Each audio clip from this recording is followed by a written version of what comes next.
What's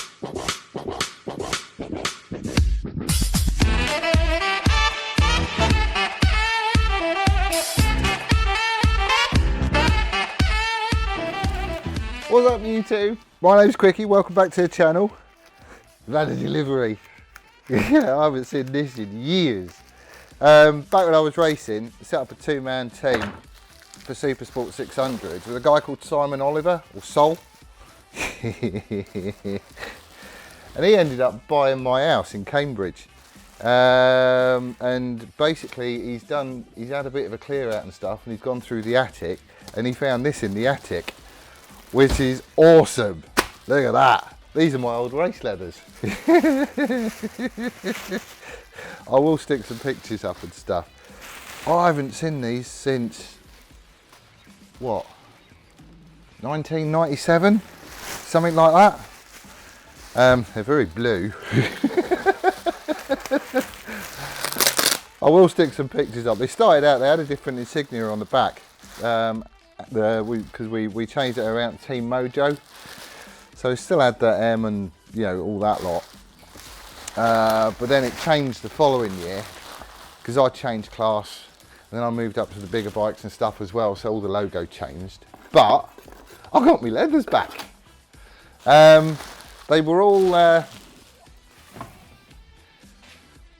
these were all made to measure by Crow Tree up in Lincolnshire, I think. That was a trip to go and get this lot done from Cambridge. So it's all made to measure and everything else. They have got a few battle scars and stuff. I used to do that quite a lot as well. With your knee on the deck, you just end up rubbing holes through the bit of pad that stick your sliders on and then going through the leathers as well. Yeah, that's Brands Hatch. I remember that one. That one stung. I broke my collarbone when I did that. And when I had it fixed, they overlapped the bone and stuck it there. So none of my jackets fitted because one shoulder was shorter than the other. But that was all right, because then, I don't know, 4 months after that, I broke the other one and suddenly all my clothes fitted again. That's Cadwell Park, I remember that one. Awesome, right. These are getting hung up next to the others. Thank you, Sol. Much appreciated, mate. These were good days. Good days. They're very, very blue, aren't they? It's all right, we have blue bikes. I'm not sure he's going to go with purple. I'm not even sure I can still fit in them. I'm going to give it a go though. What am I doing today? Right, today I'm doing clutch. So I've got my clutch plates, EBC clutch plates. I've never had any troubles with EBC kit. It's always been really, really good. I've worn them out, but I've never broken one or had it fail on me. So they've been soaking overnight in 1040 oil, which is basically what I'm sticking in it, just semi-synthetic. It's out of the same can, basically.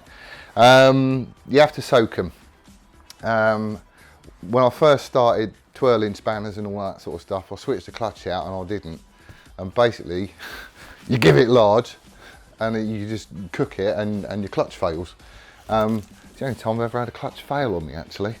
This is just a gasket for the cover, so that's all sweet. So what we're going to do is dump the oil out of it, and I'm going to change the clutch because that's the last thing. When I was going up and down the road here, just checking out that all the, the funnies with the running are all sorted, it was slipping. And if you give it the beams, it definitely slipped, so it's getting changed. That's all right, it's not a hard job. But I'll show you what I'm doing. Right, let's get on with it. I've only got 2 rolls of emergency toilet paper left. Actually, I'm curious. I am curious. Did anybody actually run out of toilet paper? If you did, I would love to know. People are still probably using the stuff we saw on Vine 2 months ago. Right, oil has been dumped, it's in here. It don't take long for it to go like mucky and horrible looking, but that's only been in there for like 5 minutes. It's done 14 miles, so I'm reusing it. It'll be fine. no worries. Right. So the clutch lives under here. So step 2, you crack all this lot off.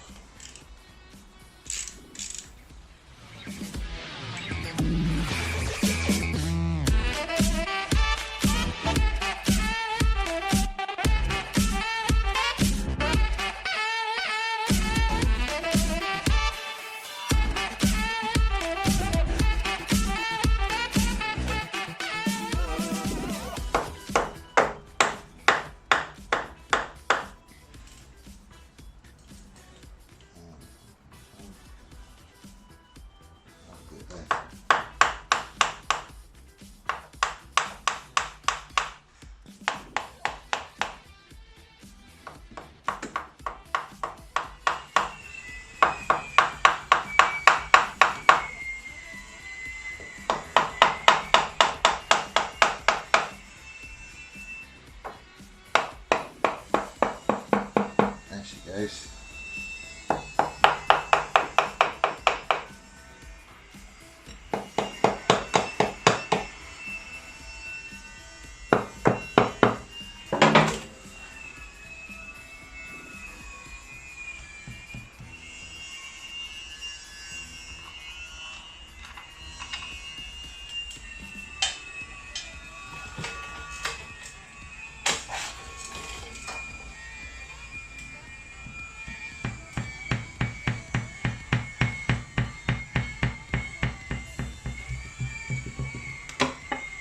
There we are.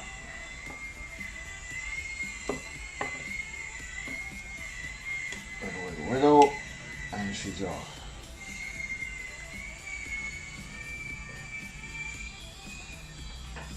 Alright, one clutch.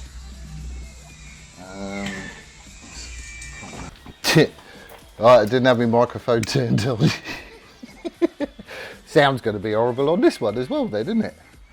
Right, what have we got here? Is that 10? Yes.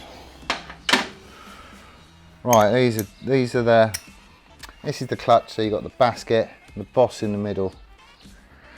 Really clever. Whoever came up with the idea of a clutch is a clever old stick. And everybody goes, oh, it's a clutch, it's just simple as, isn't it? And well, yeah, it sort of is, but it is a very clever idea.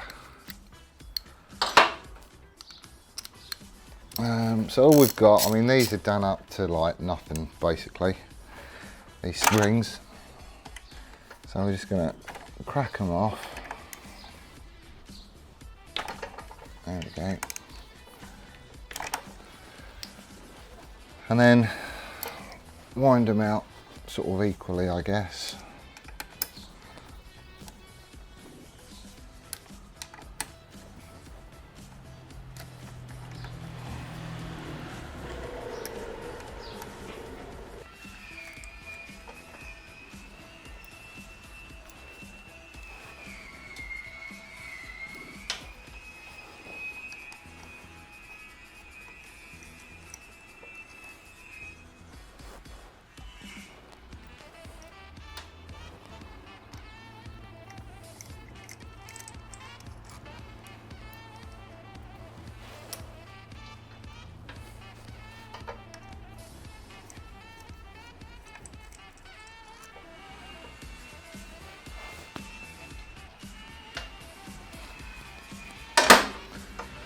And then the boss should come off. Or pressure plate, whatever you want to call it.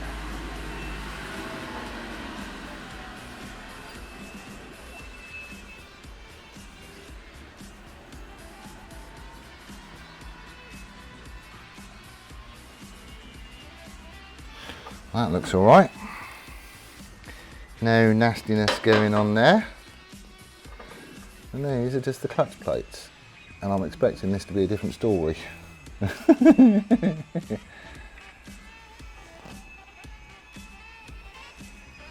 Oh, there is nothing on these.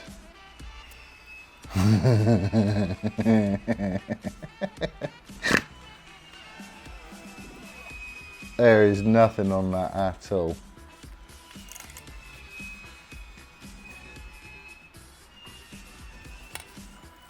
steels look alright, eh? There is a little bit of discoloration and stuff. I think where the coating is been rubbed up and whatnot. They're not blue, but the friction plates are just absolute junk. We could measure them and find out how much is left, but if I compare one of these to one of these nice new ones, skinny is not the word. Right,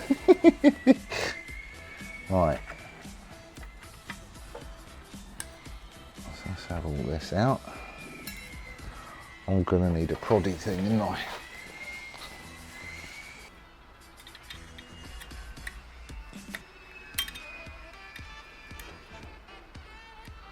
Come on.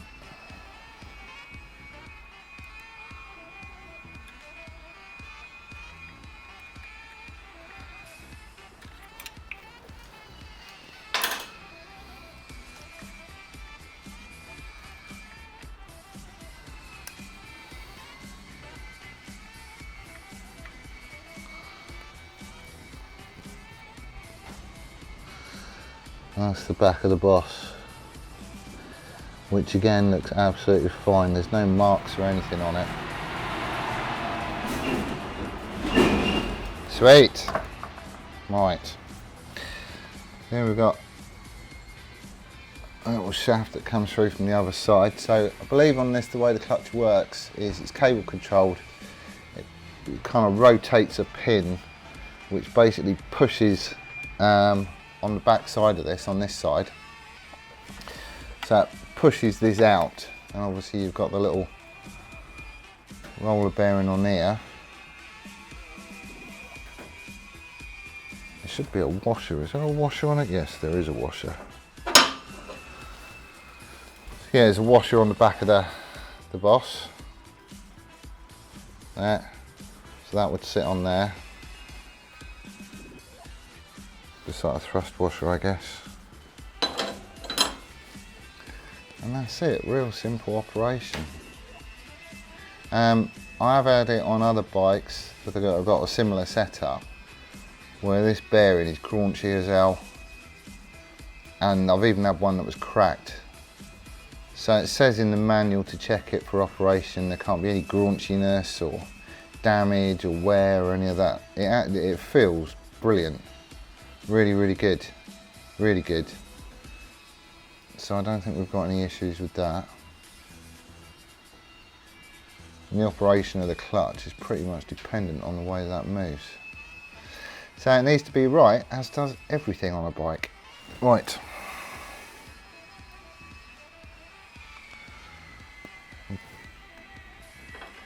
Pop that back in there just to keep it out of the way. Right. So now it's just a case of reassembly. This is the bit that I hate doing. Scratching off the old gasket from the mating faces. This is alley. It is really, really soft. This is a Stanley blade. It ain't. And you just feel it's so easy to put a nick into something. I don't like it. And the other thing is I don't want any bits getting in there really either, so it's just a case of take a little bit off and then wipe it on some emergency toilet roll. There's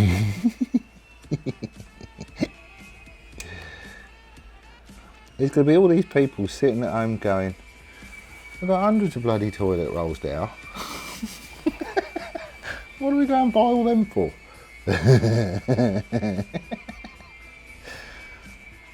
Idiots.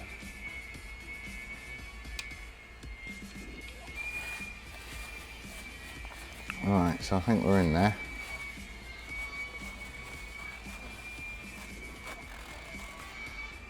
Right, that's all nice and clean. Okay. These steels definitely, it almost looks like it's tarnished. It's obviously like the coating's starting to come off of them, or I don't know, but there's patches on them. It's smooth to touch, there's no nastiness going on, and they'll be fine for what we need. But when this bike does get turned into a proper project build, she is going to get a new set of steels as well. Just because you're in there, why wouldn't you? Especially if you're going to be selling the bike as well. And everything just has to be right. Okay, let's get those out of the way. Happy days. Right, so that's basically in.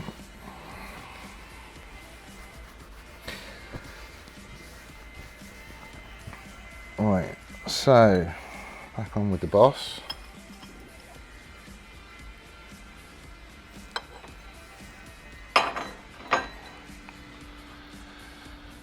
So we've got the little push rod, the shaft that goes in the middle.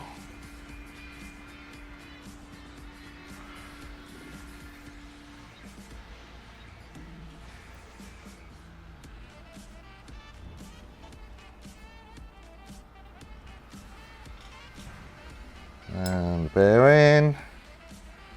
And the thrust washer.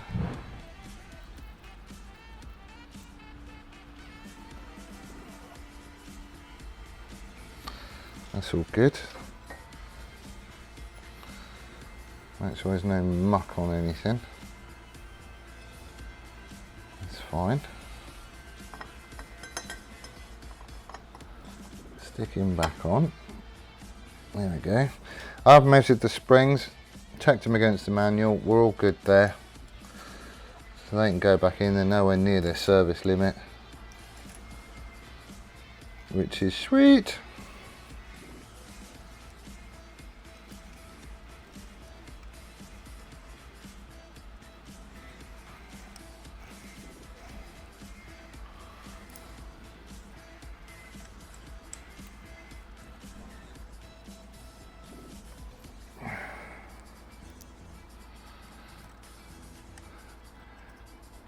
Now if you look in the Haynes manual, Haynes Book of Fairy Tales, assembly is the opposite or the reverse of disassembly.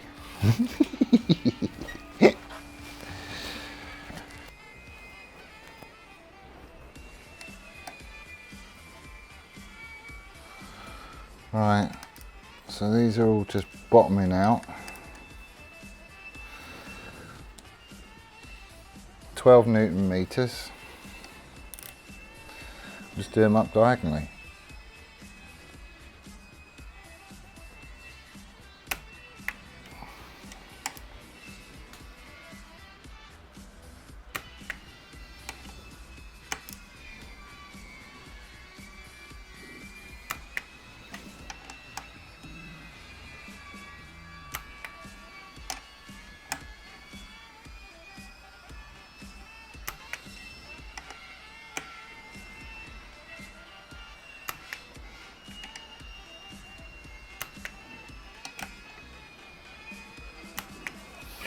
Cool. Right then, so that's all that back on, which is good. So now, before the new gasket goes on, we're just going to goop this up a bit. This is where the case is split, right here. So I've cleaned it all up and got the old gasket off.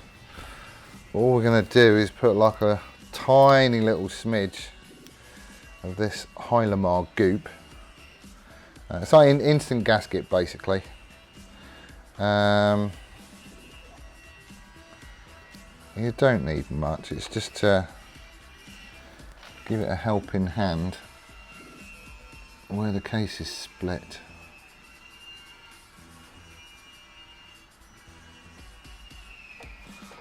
That's on there.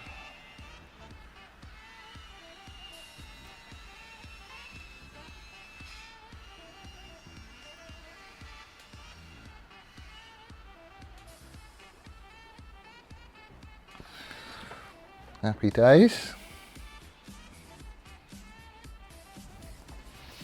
Right.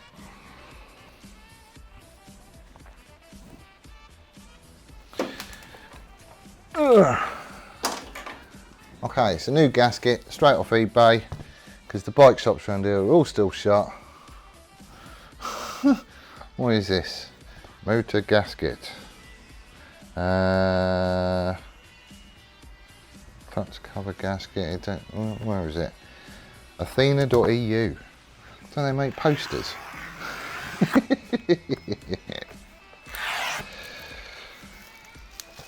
Alright, make sure my hands are clean.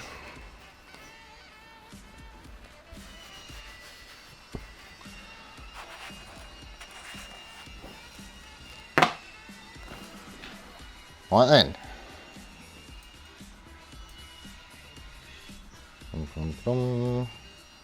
Which way around it go? Not that way.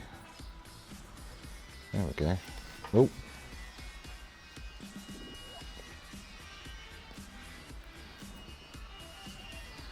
Oh, you are having a giraffe.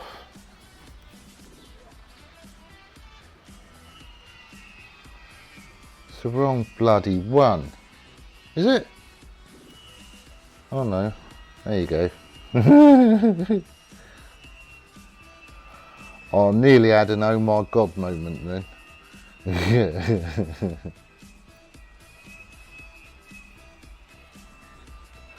Right. He's on there. Let's just scrape the gasket off the cover.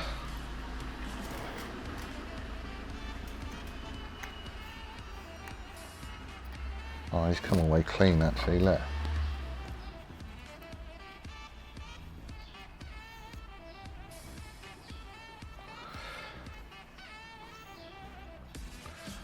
Happy days, we're in there. That's all good.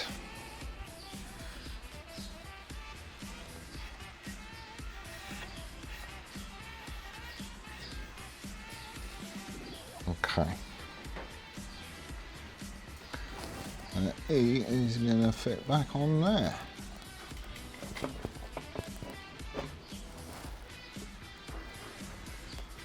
I'm hoping.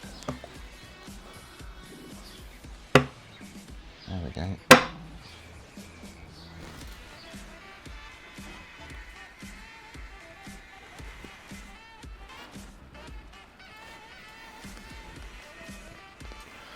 Right.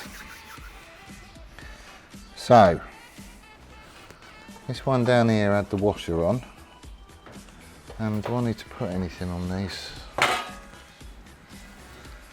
don't think so.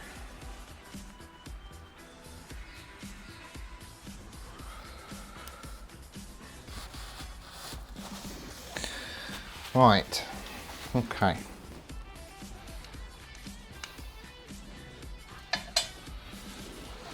So clutch is all back in, everything's torqued down, should be good.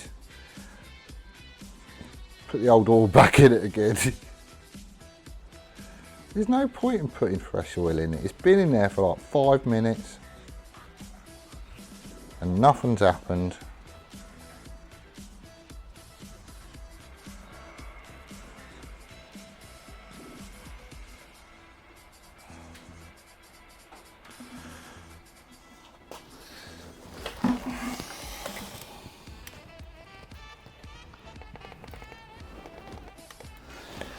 No leaks, which is good.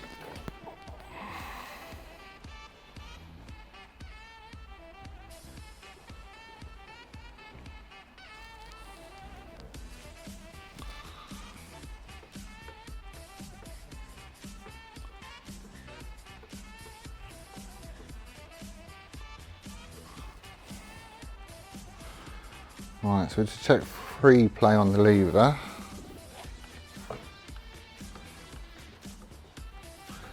Seems to operate nicely, which is a good thing.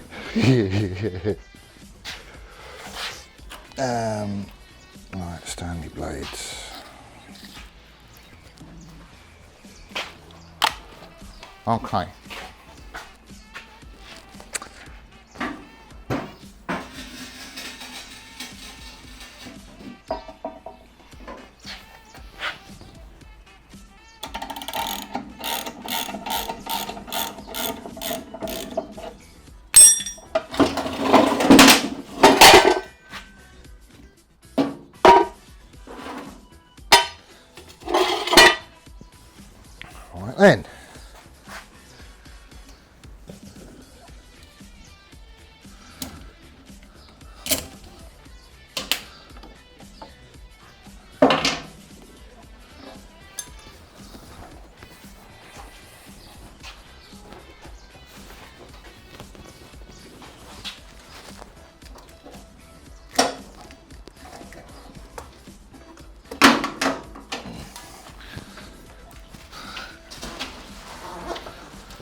All right, we're sorted. We're in. She's working again as she should.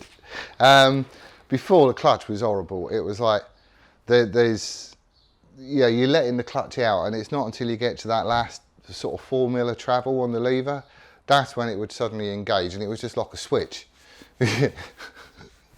However, now you can even feather the clutch. It's awesome.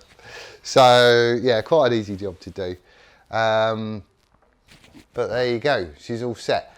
So I've phoned up Matt at McPherson Motorcycles, and we are now booked in for a dyno. 11th of June at 9:30 in the morning, because I've got work in the afternoon. And basically they're well up for filming and stuff, but you can ask lots of stupid questions.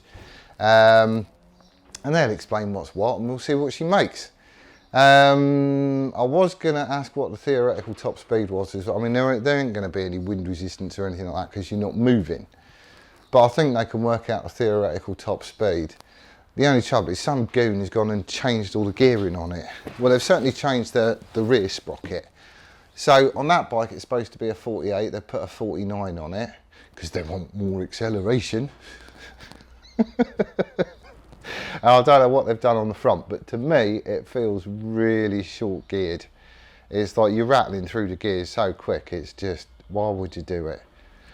Unless you couldn't pop a wheelie, and that's the only way you could get the front wheel to leave the floor.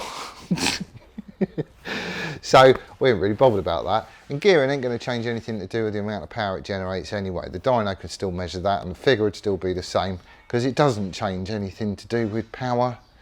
You lose a little bit if you gear it shorter, so bigger sprocket on the back, smaller one on the front, then you will get more acceleration. You will lose top speed, and you do not get any extra power. It just feels like it. But yeah, so I think it's geared short, but I'm going to get another set of sprockets for it anyway. I've done all the other stuff and that. Chain sprocket ain't going to hurt, although the chain on it is absolute, there's nothing wrong with it at all, so I might just get sprockets. We'll have to wait and see. So what's the plans going from this point onwards? Right, because there's been quite a lot of comments. ASBO ultimately is going to be a project bike, and the idea is that I want to make it look like a proper old school cafe racer.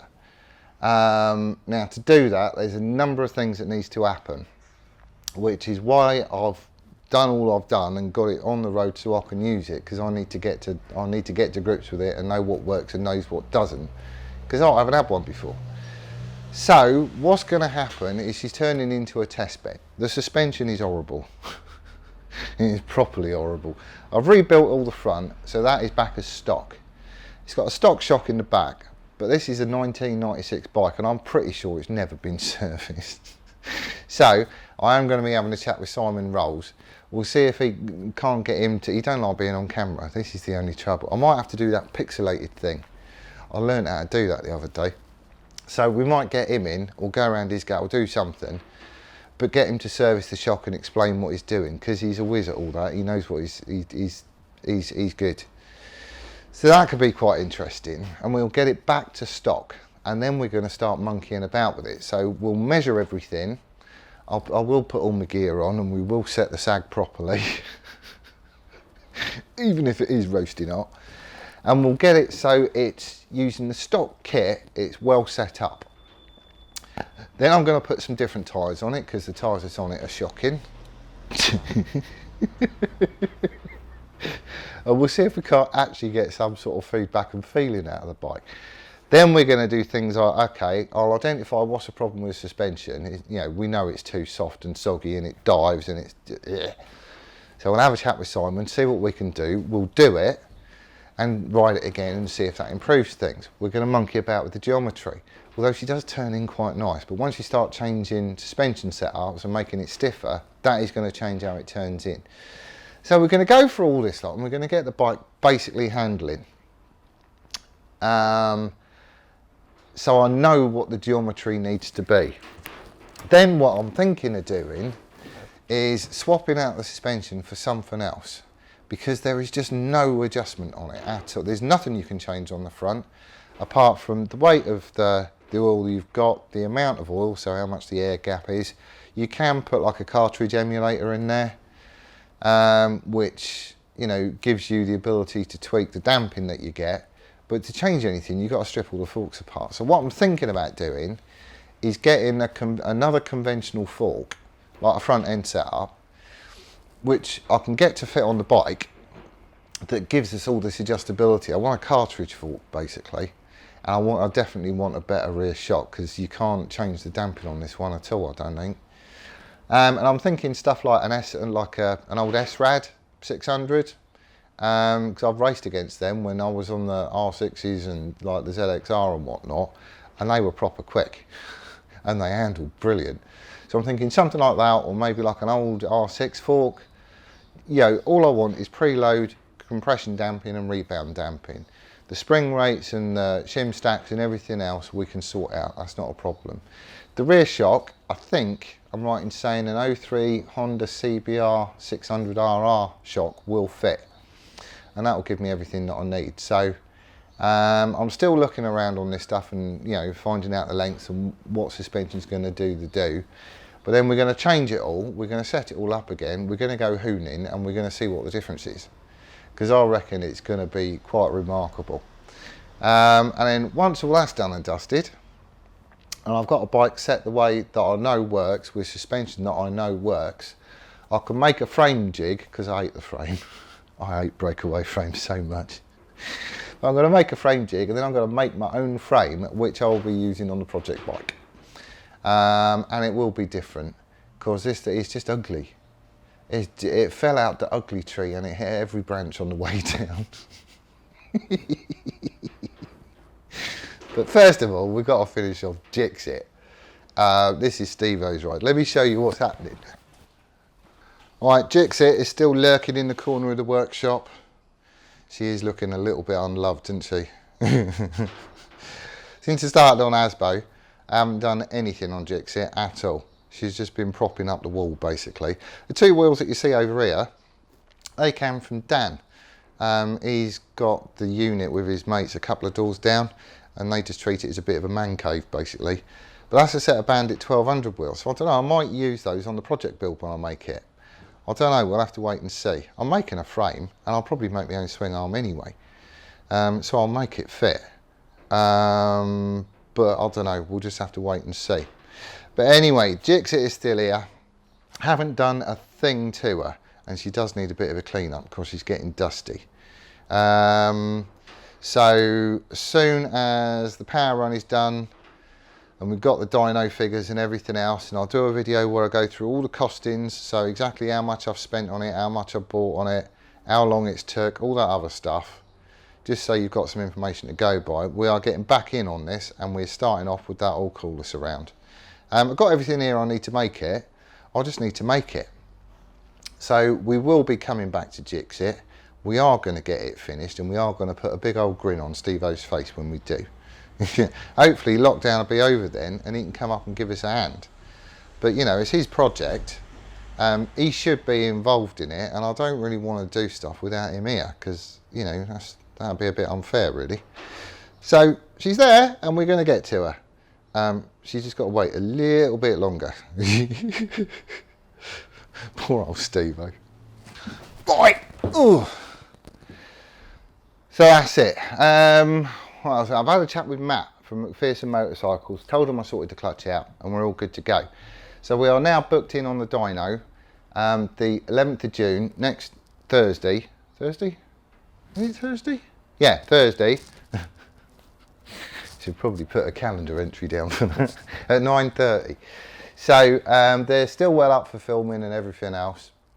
I think Chris is the fella. I think it's Matt and Chris. I don't know. I think it's Chris. He's the fella who's going to be doing it anyway.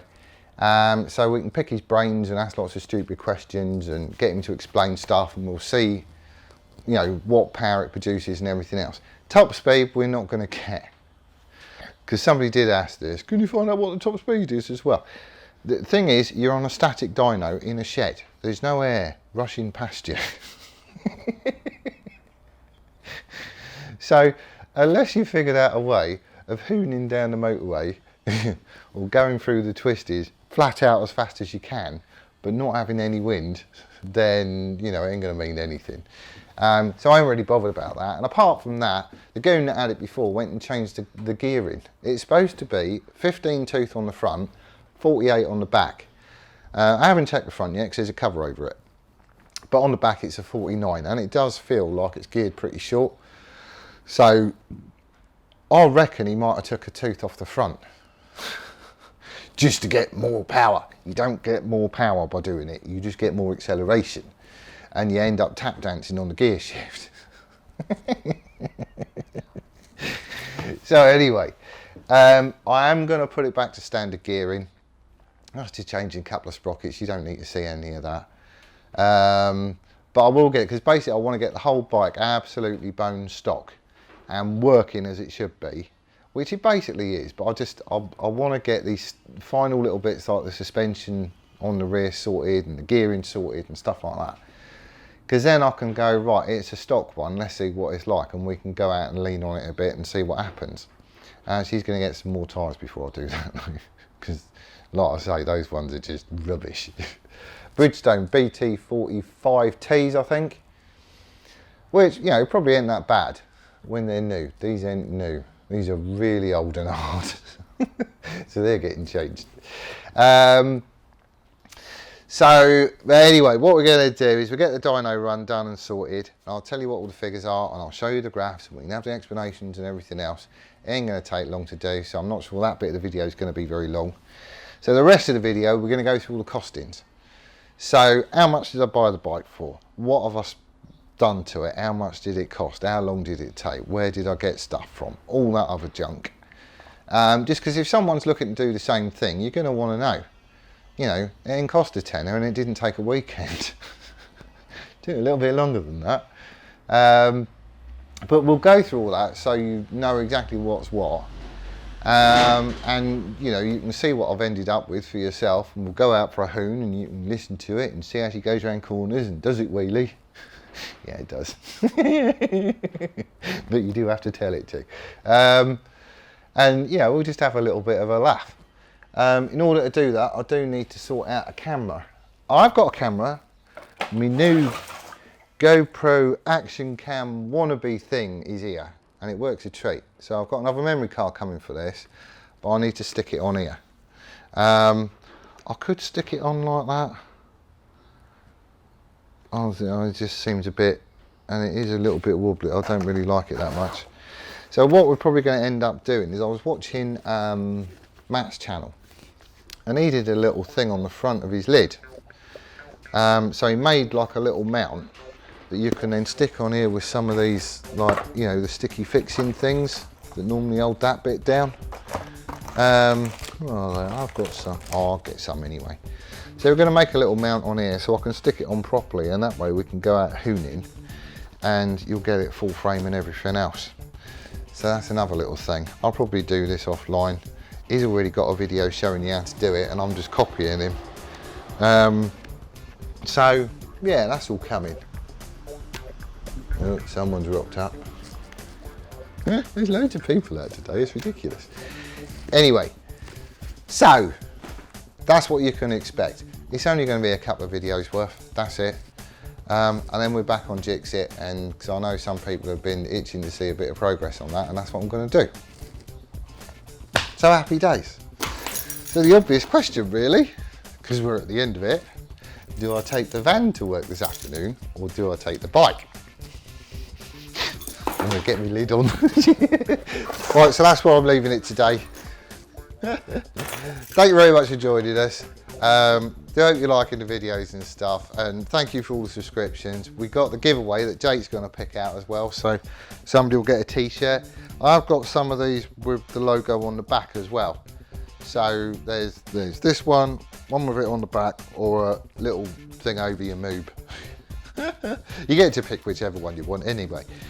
Colour, size, all that stuff, not a problem. So we'll be getting that done. I'll get him to pick it out of the hat, and we'll stick the video up on Facebook and also on the YouTube channel so you can see who won. Then we get in touch and we can sort out getting it to you. But that's it. Thank you very much for joining us. Stay safe, everybody, and we'll see you again next time. Laters.